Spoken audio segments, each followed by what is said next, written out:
তো বন্ধুরা আজকে দেখাবো আমলার আচার। কত আমলার আচার খেলে কত মানে শরীর ঠিক থাকবে, কাজের শক্তি ঠিক হবে। তো চলো দেখো কি কি পরিমাণে।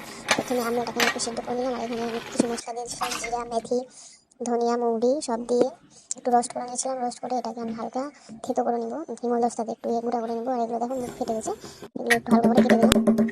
তো এগুলো হালকা করে বীজ ছুটিয়ে নিচ্ছি, বীজগুলো ছুটি হালকা করে ফেলে নেবো। তারপরে হালকা একটু তেল দিয়ে তেলের মধ্যে ছেড়ে ছেড়ে নাড়াচাড়া করবো। দেখো সব হয়ে গেছে, নাড়াচাড়া করে মশলাটা গুঁড়ো করেছিলাম।